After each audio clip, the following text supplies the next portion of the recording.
"Get out of here, you useless old fool who can't even do housework."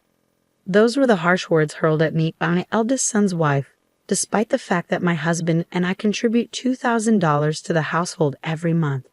Enduring her verbal abuse had become unbearable. Finally, we reached our limit. I, Miranda, a 62-year-old housewife who also works part-time, reside with my husband Jack, a man of the same age.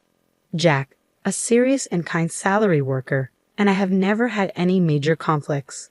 Our son, Ronald, 32, shares his father's compassionate nature and strong sense of justice. After graduating from university, he secured a job at a reputable company where he met Alice, his wife of 2 years. Initially, Alice seemed like a serious and charming woman, well regarded by her colleagues for her dedication. However, her true nature began to reveal itself gradually. At a family gathering, her drastic transformation stunned everyone. From a modest and demure appearance, she morphed into someone almost unrecognizable: flashy makeup, blonde hair, and loud jewelry. Her behavior at the gathering, particularly when intoxicated, was appalling. She insulted everyone present, including my husband and me, with vicious words. Despite Ronald's attempts to defuse the situation, Alice's outbursts continued unabated. Her behavior left a sour taste in everyone's mouths, prompting some relatives to question her past and character. Was this the same woman Ronald had married, or was there more to her than met the eye? I accepted the relative's suggestion to delve deeper into Alice's background, feeling a sense of unease after witnessing her disruptive behavior. Ronald, sensing something amiss, pledged to investigate thoroughly. Since Alice had lost her parents and appeared to have little contact with other relatives, we opted to enlist the help of a private detective. The investigation uncovered startling revelations about Alice's past. During her middle school years, she had been a troublemaker, even leading a gang of notorious delinquents who followed her lead. Despite her eventual graduation from a prestigious university and the semblance of seriousness she projected, she hadn't completely severed ties with her delinquent past. Shockingly, she still invited her troublesome friends over when Ronald was away, causing disturbances in the neighborhood and prompting complaints to the apartment management. Ronald was devastated by the discovery. Even contemplating divorce, he was met with Alice's tearful apologies and promises of change. She begged for forgiveness, vowing to live earnestly and demonstrating her sincerity by deleting contacts of her delinquent friends and reaching out to apologize to those she had troubled. Witnessing her genuine remorse, Ronald's resolve wavered. Seeing her revert to her former serious demeanor, he reconsidered his stance on their marriage. While it remained a private matter between them, as parents, Jack and I chose to respect Ronald's decision, opting not to interfere. Later, I encountered Alice again in the summer, and she appeared to have returned to the serious, composed woman I had first met, reaffirming her commitment to change. I breathed a sigh of relief, believing that everything would be all right. However, fate had other plans. While lifting a heavy load during my part-time job, a sudden, excruciating pain shot through my back, immobilizing me. Rushed to the hospital by a concerned coworker, I received the diagnosis of severe low back pain, requiring me to take a break. Upon sharing the news with Ronald over the phone, he proposed that my husband and I move in with him and Alice, citing our increasing age and the likelihood of future injuries and illnesses. The idea had its merits, offering reassurance of having family nearby in times of need. It seemed like a logical choice. Once my back pain subsided, my husband and I discussed the proposition with Ronald and Alice, ultimately deciding to merge households. With a relatively spacious home, accommodating them posed no issue. Initially, the arrangement went smoothly, with Alice sharing household responsibilities, lightening my load. To ease the financial strain, my husband and I contributed $2,000 monthly from our salaries, despite it stretching my part-time income. However, over time, Alice's behavior shifted. She began complaining of poor health, yet her actions contradicted her claims. Despite confronting her, she grew defensive and hostile. It became evident that her remorse was insincere. She had merely feigned it to maintain her relationship with Ronald. Her demeanor mirrored her past as a delinquent, using intimidation to assert dominance. Fearful but determined, I resolved to no longer tolerate her manipulative behavior. If asked whether I feared Alice, I'd have to admit, yes, to a degree. I may have reached 62 years of age, but that longevity didn't come without resilience. I refused to be cowed by the antics of a former delinquent. Maintaining an air of indifference to her words and actions, I calmly warned her of the consequences of her harassment. If your behavior crosses a line, it could constitute a crime. I am not your servant to be pushed around. Should you harm me, I will not hesitate to involve the authorities, I stated icily. Her reaction was a mix of surprise and defiance. Shut up, you old nuisance. I won't forgive you, she retorted with a loud scream, catching the attention of my husband and Ronald, who had been home for the holiday. After a brief explanation of the situation, we decided to address it together. My husband wasted no time in demanding an apology from Alice. However, she showed no intention of remorse, instead crossing her arms defiantly. Why should I apologize to this old fool? She sneered. I agreed to live together under the assumption that she'd handle the chores. But she's been utterly useless. There's nothing wrong with being angry at such incompetence, she added callously. Her selfishness left us speechless. Then she went on to make even more outrageous demands, declaring that we would all serve her from now on, dismissing my husband and me as burdensome and unnecessary. It was a blatant display of disrespect and entitlement, leaving us stunned by her audacity. My frustration reached its breaking point, boiling over into anger. I was done tolerating this woman's behavior and resolved to teach her a lesson.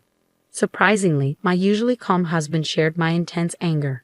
Let's move out, he said firmly, echoing my sentiments. Eager to escape Alice's presence, I agreed without hesitation. Hastily packing our essentials, we left the house, informing them that we would return later for our larger belongings. Ronald remained behind, presumably to confront Alice. With no alternative residence lined up and unwilling to burden relatives, we sought refuge in a nearby budget hotel. The uncertainty of our living situation weighed heavily on us, but we remained determined to find a new home. The next morning, my phone incessantly buzzed with calls from Alice. Reluctantly, I answered only to be greeted by her artificially sweet tone. It was clear she had an ulterior motive, and her insincerity turned my stomach. Her sudden shift in demeanor left me questioning how many personalities she possessed. Regardless, one thing was certain. Alice was not to be trusted, regardless of which persona she presented. I reached a point where dealing with her seemed futile and absurd. I simply declined her call and blocked all avenues of communication, ensuring she couldn't reach me.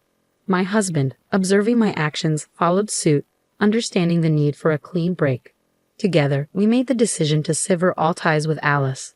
Later that afternoon, Ronald called me with unexpected news. He had divorced Alice.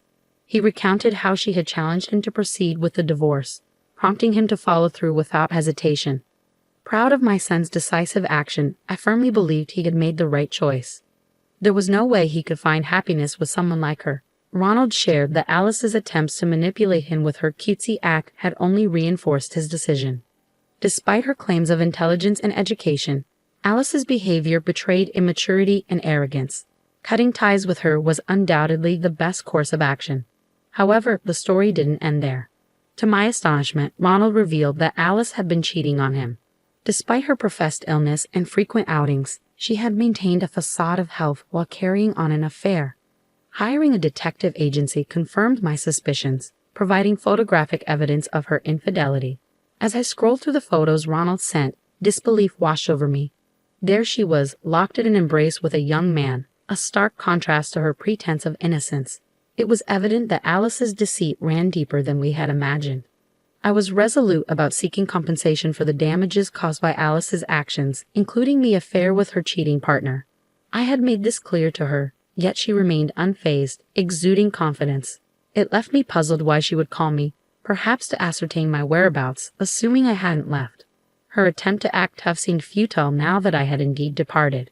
I harbored no intention of extending help to her. She needed to face the consequences of her actions alone. With our new living arrangement settled, my husband, Ronald, and I opted to reside together in a certain apartment. While we contemplated evicting Alice and occupying our previous home, its size and upkeep were impractical for Ronald alone.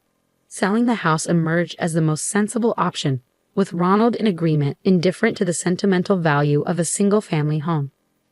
As we returned to retrieve our belongings, Alice greeted us with an unsettling smile, extending a brazen proposal to live together once more. Her audacity infuriated me, especially without an ounce of remorse or apology. My anger surged, echoed by my husband's cold rejection. We made it clear she needed to vacate the premises promptly and compensate Ronald for the damages incurred. Her disregard for our feelings and her own actions extinguished any remaining affection I have for her. I remained steadfast in my decision not to reconcile, making it clear to Alice. Ronald echoed my sentiments, expressing his own anger towards her. Yet, in a seemingly futile attempt, Alice abruptly ceased her pretense of innocence. She confessed to initially being drawn to Ronald's stability and the prospect of a comfortable life as a housewife. However, she claimed to have no ulterior motives now, professing genuine love and appreciation for us, her in-laws, Miranda and Jack. But her words, no matter how eloquent, only fueled our anger further. Our relative, who had been observing silently, intervened, confronting Alice with a sharp gaze and an aura of strength. He challenged her to confront him directly, revealing his own background in boxing, having competed in national championships. It was a bold move, orchestrated intentionally by me, as a preemptive measure in case Alice caused trouble. Cornered by his assertiveness, Alice appeared intimidated, relenting under his forceful demeanor. With firm insistence, he demanded her immediate departure and a sincere apology, warning her never to involve herself with us again. Seemingly cowed by his resolve, Alice agreed, promising to leave promptly and offering her furniture and other belongings as restitution. She apologized sincerely, quickly gathering her belongings and leaving the house. Observing her hasty retreat, the relative chuckled triumphantly, remarking on her tendency to assert dominance over the weaker but crumble when faced with someone stronger, a clear sign of her lack of backbone. Ronald, my husband, and I couldn't help but laugh as we watched her flee. With the intruder gone, our move to the new home proceeded smoothly. Meanwhile, Alice rented an apartment and began living alone. Ronald pursued compensation as he had declared, leading to prompt payments from both Alice and her affair partner, likely prompted by legal notices. As the relative had pointed out, Alice was unable to stand up to those stronger than herself.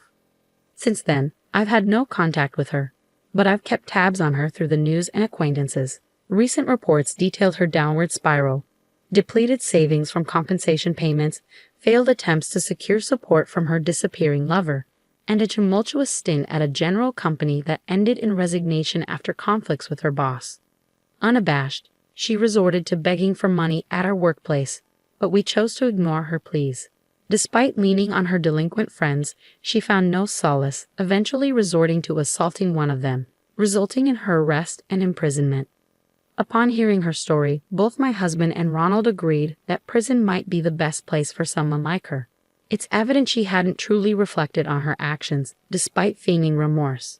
Now, I'm enjoying peaceful days with my family, planning holidays together in our smaller, more manageable apartment near the station. Moving was undoubtedly the right decision, and I look forward to continuing to live peacefully with my loved ones.